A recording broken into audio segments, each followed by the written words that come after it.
makes for a much better presentation, also better information for everybody, because chances are, if you're wondering, somebody else in the room is wondering the same thing. And me and Jim, we share similar missions. Like Jim said, use him as a resource. He's a great marketing mind. He also has great connections over at the base. He knows how all of this works. So definitely schedule that one-on-one if you have any questions or need any support at all. Go ahead and start though. Yeah, I mean, that's a strategy right here. This is basically what I'll cover with you today. Everything from basics to kind of pro tips, things like that. We'll go to strategy, approach, channels, and resources. Again, any questions along the way, feel free to let me know. This isn't marketing. The memes, the fads, it may seem cool today, it doesn't work. It's basically a waste of time, even though you might get a couple views on social media. What is marketing? Well, Webster's, you can see the definition up there for the most part. It's activities involved in making people aware of your company. First used in 1561, so it's been around for a while. This isn't new stuff. Hundreds of years. One of the first social media influencers, Martin Luther, back in 1570. He had the printing press available to him, and he had translation available. And so they were saying, wow, this guy can get us a message in 14 days. That's huge. I mean, that's like having it next second.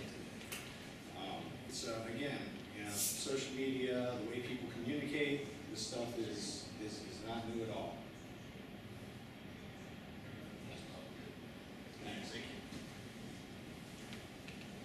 There's now 72 definitions of marketing, and that's just given one blogger's response to the change in the landscape today. I have my own working definition, which is communicating with clients and prospects and stakeholders to discover value and apply it to existing and new markets. You'll notice the absence of profit and revenue in that. I'm a firm believer that profit is merely a symptom of value. Focus on the value to your customer and communicating with your customer. You will see profit. You can click on, all these are linked, by the way. There's a ton of links in here. This is a great article in The Economist a couple years back about Martin Luther and how he spread his message, sort of the new format of the day. Very similar to what we saw with the social media boom, and now we have 28 different social media networks we have to pay attention to. I can imagine the shopkeeper back in Martin Luther's day thinking, great, this guy just made it so much harder for the rest of us. The 72 definitions are by Heidi Cohen. She's a great blogger. A lot of expert feedback on that page, and they range. The definitions of marketing, it really depends on what niche you're in, what business style, what model. This is my own working definition. This is what I'll be using today, so you'll see where I'm drawing some of my logic. The secret to marketing. There is no secret. It's a process. It's not an event. Like any other well-thought-out business, you have to plan, you have to execute.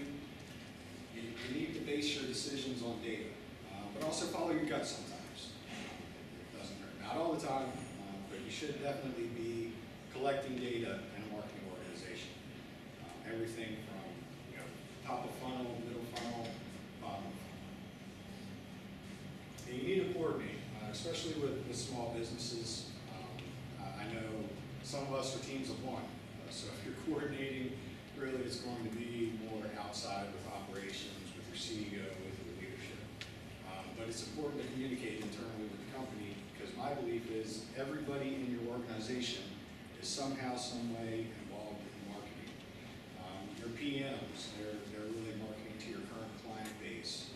Operations, they know the story, they know how to make it work. So even across company lines, you really need to get everybody on the same page with your company. And this is a quick link to the current marketing landscape. This is a great graph that has come out for several years now. I think it began in 2011 or 12, something to that effect. We had 150 different tools in organizations for marketing. 5 years down the line, it's now 3,500, I believe, different tools that are available on your marketing landscape. So that's like right there without even touching a tool. You have paralysis by analysis. What do I use? What works? What doesn't? What's best for me? And throughout this presentation, I'll kind of show you that you shouldn't be intimidated by the acronyms and the new shiny widgets. What we're doing here is building a foundation. As long as your principles are sound, then you should be able to identify the correct tools for you. Keep it simple. I'm the biggest proponent of keeping it simple throughout your organization. Your strategy doesn't need to be 50 pages. You don't need to have a marketing stack that consists of 20 different tools. We're small businesses here, so let's do what works, let's do it well, and then we can expand on that as we grow. This is the communication layout. It's the model created in 1949, Bell Laboratories. Fairly simple. You have your sender, your receivers, some feedback, some messaging, with some noise in between. Again, keeping it simple, right? Well, then you add some of the marketing, ads, content, sales proposals, your feedbacks, analytics, surveys, and messages. Today, we have usually a customer relationship management system of some sort. Then you have all of your different social, website, email, blog, and all of your different feedback you need to track. So you can see how it goes from simple to very complicated very quickly.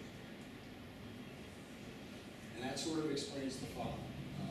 Remember the funnel: awareness, interest, consideration, intent, evaluation, purchase.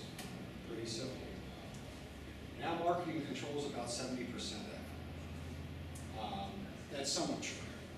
You should really have your sales, if it's a separate organization, involved with your marketing from the get-go. Marketing is tasked with providing qualified leads.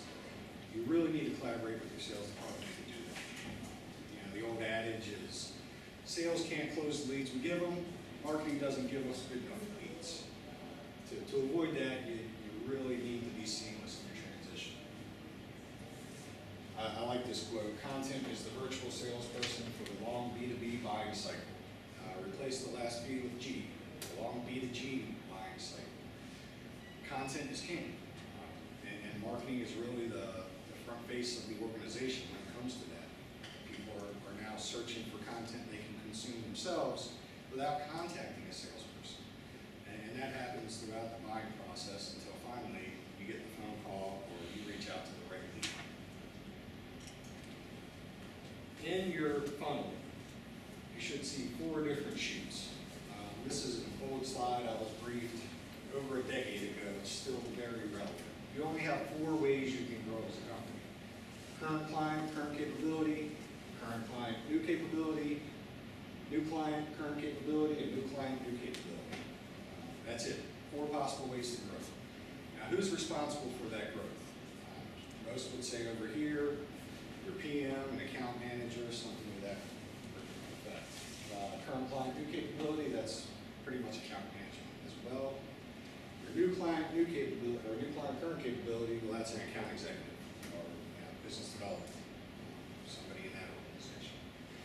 The golden quadrant, I like to call it, is the new client, new capability. This is, what are you doing for me 5 years from now? This is where you get your strategic growth. This is where Ford was selling cars to people that wanted faster horses. That's really where you're going to experience your strategic growth. It's the highest risk growth, but that's where marketing feedback comes in. It's what is the future hold? How are we going to serve the clients that we don't know exist yet? That's part of strategy. Again, keeping it simple. I'm a fan of a one-page strategy. I'm not saying that you take a piece of paper and you jot down some notes and boom, there's your marketing strategy.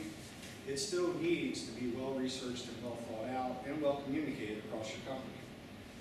But the days of the 30-page marketing strategy are gone. No longer do you want to create a strategy and have it sit on the shelf until the next review. When you bring it back out, dust it off, update some sections, and then boom, that's our new strategy. I'm a big fan of the business model, the lean stack, the lean model.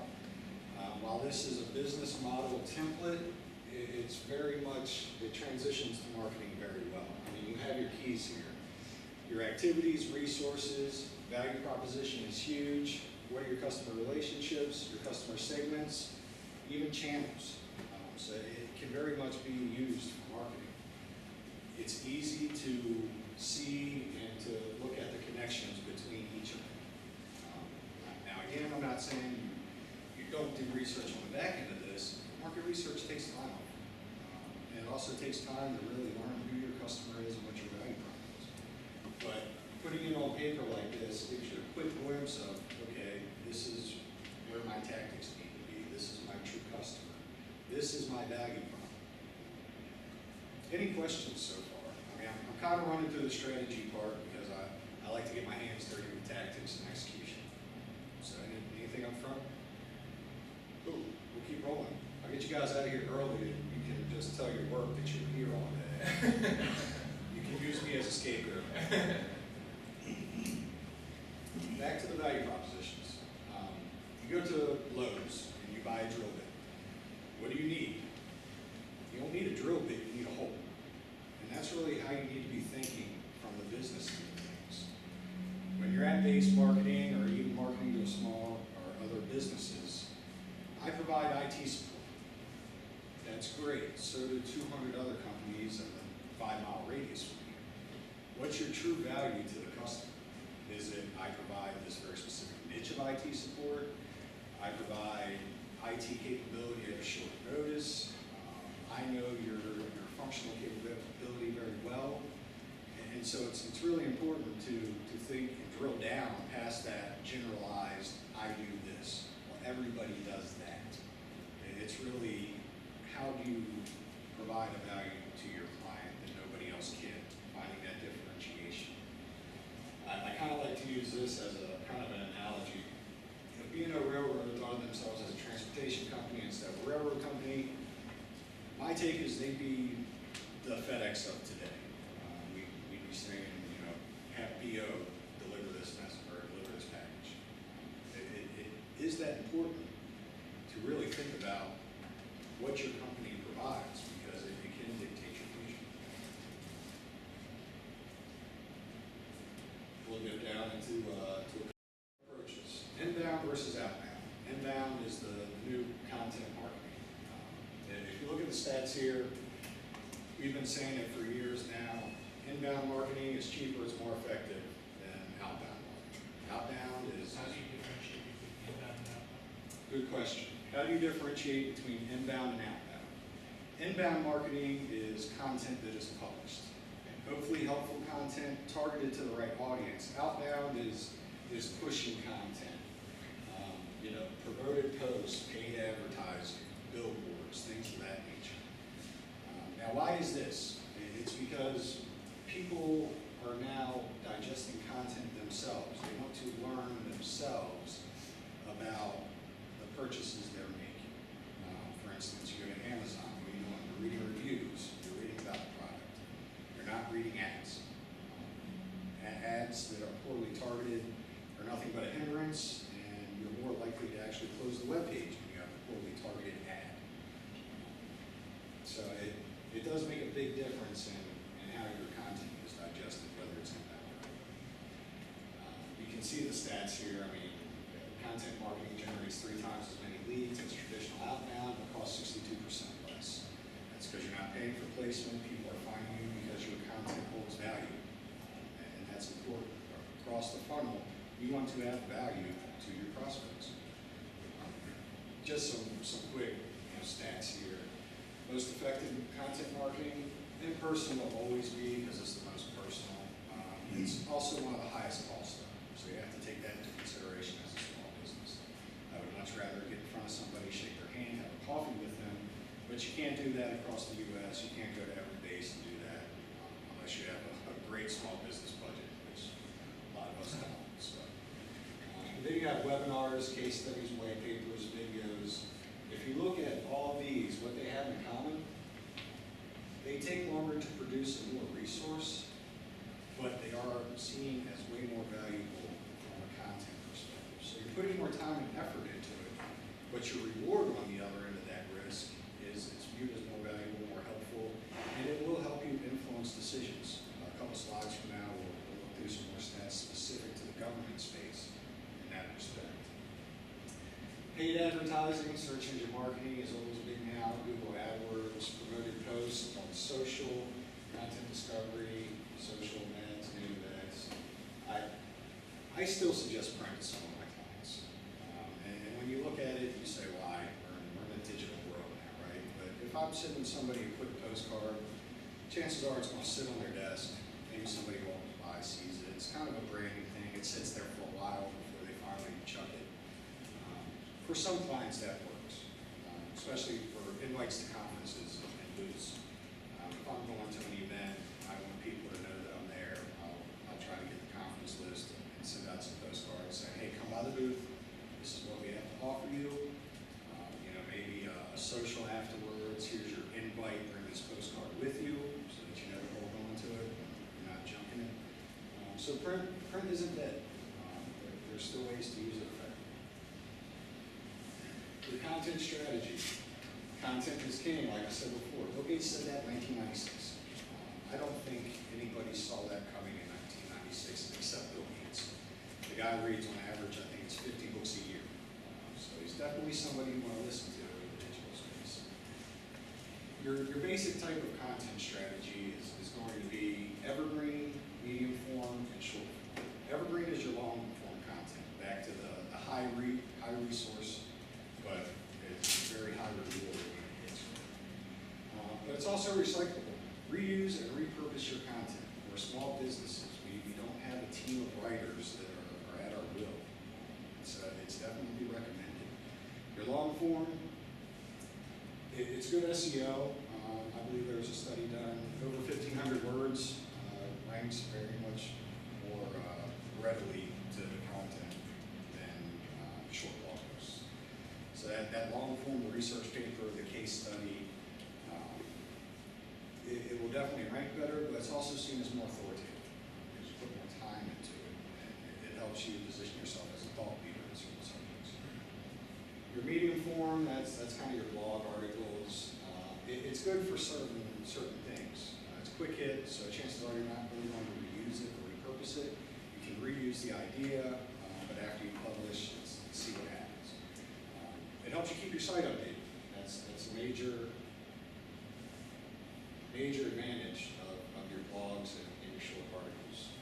But the con is too much isn't always better. I mean, if you're posting 4 blog articles a day, nobody's going to read all that stuff. You're competing with a lot of other content out there, so make sure that your content cuts through the noise and you're differentiated in what you're putting out there. The next time I see the top 5 WordPress plugins that I must have for my website, it just doesn't do anything for me anymore. It's old news. And then your short form, that's really your reaction.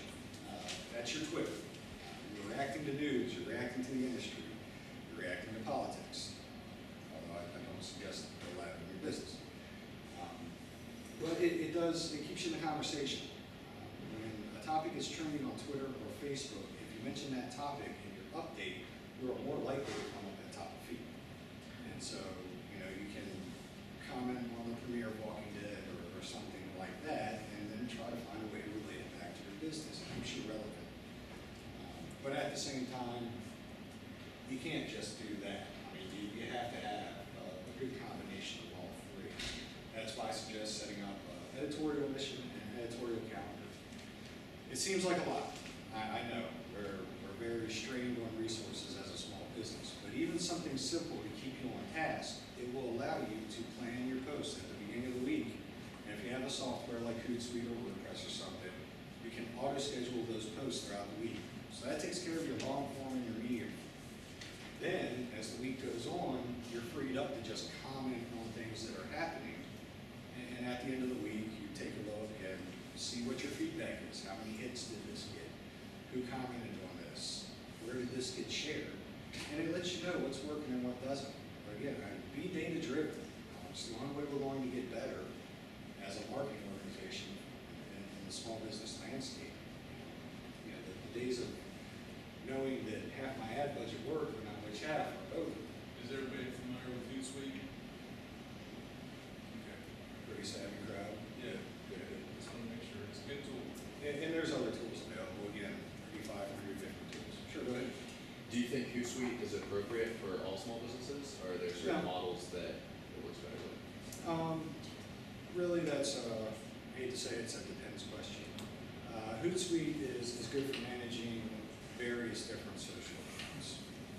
My suggestion up front for a small business, and we just talked to a small business office at LCMC, don't try to boil the ocean. Start out with 1 or 2 networks that suit your business. And there's another side to that all forms of content don't work on all networks. LinkedIn, you're going to want to have a certain focus, and Facebook will probably be a bit different, and then Twitter, and so on and so forth. So if you do have existing social media sites and you're active, I think Hootsuite's a good tool. I think some of their reports are a little bit expensive for small business, but that's some feedback that they've gotten to work on. Hootsuite does great blog articles. They have a great virtual conference series. I think they're an awesome resource. Does that mean that you have to have 10 social media accounts that you're using through Hootsuite? I definitely think it goes back to your plan. Plan what social media is best for you. For instance, we were talking yesterday about how often do you post to each social site. Well, with LinkedIn, it's about 20 times a month. Facebook, it's a little bit more than that. Twitter, you're like a couple times a day. So, even if you automate through Hootsuite, you don't want to post the same thing to Twitter to LinkedIn because then you're over-posting. And that will affect your reach if you over-post and overshare. So, yeah, I think it's a good tool. But for people that don't have a mature strategy yet, I don't think it's perfect. It's kind of get your feet wet first, right? And there's another tool called Buffer as well. It's similar to Hootsuite. So they have a great blog and great capabilities too. I don't want to be biased. I'm not an affiliate of Hootsuite. I don't get a cut. So. But the government's different, right? Always. It's a different acquisition process. Commercial world, I take you out for a round of golf, we chat for 4 hours, and boom, get a deal done. We can do deals on the trade show floor. The government is different. But if you look at this, they're still digesting content. So don't abandon a content strategy just because you're in the government space. David Hart stopped by briefly earlier. He had to go jump out on an airplane or something. So talking to him, dead serious. Yeah, he was just going to jump out here. But he has a social media person with Segway Technologies. Segway is the holder of NetSense 2 contracts. Small business, rapidly growing. Their focus is almost solely on the government space. So why do they have a social media person? Because it matters. The government still does digest social. They talk to coworkers. They're people. Even when you have that acquisition process in place, they still get, I guess, content still helps to inform their opinion. So it's definitely important to keep that in mind. But I like this. Research reports top of the list. Those valuable forms of digital content for informing and educating federal decision makers. If you look at this, all long form, of course, right? It's the government, so you have to put more resources into everything you do around the government space. But I think it's valuable to note that research reports, webinars, and case studies, white papers top of the list. And we'll see more of this later on in the show, that they really don't care too much about your marketing collateral, your one-pagers. I mean, that's great, but their real focus is here. That's where you want to be. For videos, I saw that ranks lower. It's still effective, but is that because they're not good quality videos? So if you were walking through a really good research report in a great way in a video, would that be more effective? I would chalk it up to probably capability, and we were discussing this earlier. Capabilities to and from base. The fact that videos are definitely more data. And videos are still fairly, if you look at government, how they digest information is usually a couple years behind what commercial industries do. So they're still fairly good. So I'm using some of these social media platforms from behind the fence at Sure. base, and we don't have access to video. We have sporadic access to YouTube in terms of whether it will play or not. And I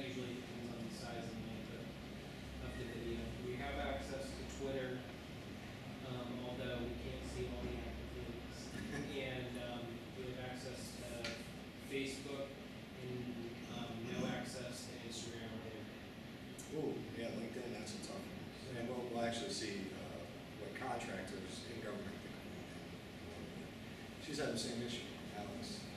It was LinkedIn you were having an issue with? LinkedIn was the one we were looking at, and, we just cannot get it to display properly. Alex is at LCMC, the small business office over there. So you see, I mean, issues all around social when you're going across the fence. Does it mean drop social altogether? No, it doesn't. But you'll see some of the percentages later. It shouldn't be your top priority. Just put it bluntly. Social's great, but in the government space, you should be focusing some of your resources on social. I work with a lot of small businesses outside the government space, and I tell them to the social is the answer. Your website's your platform. Yes. Your other conventional online things, email is huge, and they get through the firewalls and fences. But email has a much better conversion rate as well, historically. But you're right, social is not a magic bullet. It goes back to there is no secret to this stuff.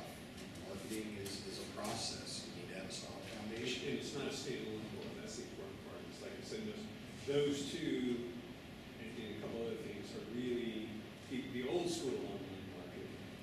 People get so hung up on social right now. Yeah, it's good, but it's only part of the puzzle. Exactly. It can't stand alone. The website can stand alone. Social really can't unless you. Right. There is an instance, I just read about it a couple weeks back, that a girl who founded a clothing line on Instagram. So she posts pictures of the clothes, create messenger, she'd sell no brick and mortar, right? Does that happen every day? No. That's an exception. There's an exception to every rule. Now, probably savvy on her part, really low cost. The barrier to entry has gotten lower, but you still have to be diversified. I found this chart pretty interesting. I got this from a American group study called the Federal Content Marketing Review. If anybody wants a copy of it, I'm happy to send you the link. They'll want your email. I can send you my copy, but then that'd be taking advantage of their gated content. So, but you'll see the study throughout this presentation. I think it's really valuable on how contractors view what they're doing to market to the base versus what federal government views as value. If you look at this, you see case studies in making the final decision. 77% think that it influences it. This is the important aspect. Determination, requirements, specifications, or features during the writing of the PWS and moving forward from that. Webinars, case studies, even e-newsletters and e-books. They find that, to a certain respect, valuable in that decision-making process. So shooting over, an RFI response is basically a marketing brochure. I wouldn't say to do that 10 years ago. I'll do it today, definitely. But you'll just see how they get their information. Infographics, I've always liked. It's fairly low here, but that just proves that maybe it's not as high on my list as it should be. Content value versus contractor priorities. This is basically a big chart that says you're doing it wrong. If you look at what the government finds valuable, research reports, webinars, marketing collateral, not so much. Now, does that say don't make any more marketing collateral? No. I mean, it's definitely got its place, but just not in the full influencing acquisition process. And again, even in the government space, they are doing more research on your company before talking to your BD guy or your sales guy. They do have internet over there, so it's something to keep in mind. So what is the definition of research across these last few? Research reports are going to be something actually similar to this report, where you have a methodology, you have, I'm going to say somewhat of an independent. That's what I was getting at. So it's not going to work with every company, but each company can do their own benchmarking and research. I used to work in the big data space, enterprise data warehousing. Coming up through that space, you did have Oracle putting out those types of materials. You had Teradata countering what Oracle put out. And, then you had EMC come up and counter everything else. So you do have some of the bigger guys putting that out. For a small business, tough nut to crack, right? Right. But when you're I was with a couple companies, we were a Teradata partner. So of course, we would send over the newest Teradata research and say, hey guys, told you so, or something to that effect. Not quite that bluntly. But it's essentially independent endorsement of what. Technologies, processes, methodologies. Right. I mean, given the internet, you can usually find some statistics to prove it, right? But you'll see it's much more influential. It's really building a better business case.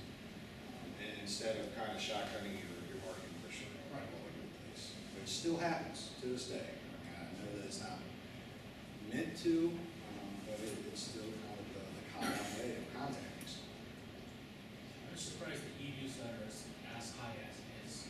And I attribute that That was to surprising. some of the problems they were having, with the internet itself. If you have somebody's email, the open rate on emails and conversion overall is usually higher than drive-by social, things of that nature. It's more personal. I'll hit email marketing a little bit later on. Now that spamming has really died down, has become a huge no-no, you're getting much more valuable information every Monday. So your open rates are actually coming up in conversion. Email is still one of my primary forms of communication. I'm sure it's similar for everybody here. Hey, Billy, did you mention your resources, your sources of this? Yeah, the Merit Group report, and all of these are linked somewhere in the presentation. If you have any questions, my contacts will be available for everybody. All my sources are right there in the documents. Account-based marketing. It's a little bit more specific than your inbound, outbound. It's really, I like to run a mix of inbound, outbound, and account-based, especially when you're dealing with large customers like the federal government, state and local government as well, even large corporations. It's highly targeted. You have a clearly measurable ROI, you're wasting less resource targeting outside of it. And it's highly personalized. I'm sure you've all heard the statistics. There's an average of 6 people involved in the decision-making process these days. It lets you kind of target at least most of those 6. You have to do your research up front. It's more legwork. But at the same time, you get better results than shotgunning content everywhere. The process. Basically, it's identifying target accounts and key stakeholders, your 6 people involved in that process. Defining content, messaging, and personalization to each. So you don't want to send the same message about your company, your product, your process to the CEO of a company that you're sending to the project lead or even the tech lead. They speak different languages, speak their language. If it's C-level, probably talk more in business terms, unless it's CIO. If it's project level, then you're digging in the weeds. You want to show them that you know what they need and how to provide it. And this is much easier said than done, guys. This takes a ton of time up front to plan and really execute. A great resource is LinkedIn when you're finding those people. They also have a Chrome extension called Rapport. So whoever emails you, you can see their profile on LinkedIn next to the email. Different tools like that online that you can use to kind of help that sales enablement process. Again, you got to be seamless between sales and marketing. But it also helps, learn more about who you're targeting and what they really need. Billy, this really works, I would think, for base business too, because it's big. The account-based marketing is. I recommend You got a big account-based account complex, lots of touch points. You should have a good mix, but really, when you're dealing with the base, you have to go account-based, or else you're just going to kind of run against circles. Hey, I want to target the Navy. Cool. Well, what do you do? I do data. Okay. So does everybody else. And yeah, unless you're targeting a specific program. Back when I was in the data space, we dealt a lot with Teradata business, objects, Informatica, the big box, right? And so over at Base, there was GCSS AF Data Services, which was formerly Air Force Knowledge Services. It turns out they're really running a mirrored box over at US Transcom. So you go from, A4 Logistics to now your Transcom. But they run the same type of box, Teradata, Business Objects, Informatica.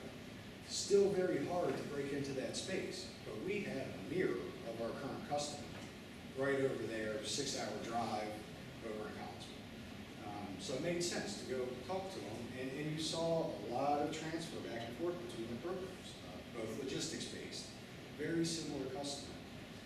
Come to find out, same thing with now there, over in Patuxent River. They were running Teradata, Business Objects, and Informatica. So you go down there and talk to them. Kicker, Navy has a mid-tier logistics enterprise. So enterprise that is, you have on-ship, off-ship. Air Force and U.S. Transcom doesn't do business like that. Right there is a big hiccup in building out your client profile. So you have to pay attention really to client profiles. Take your top 10 clients. What do they look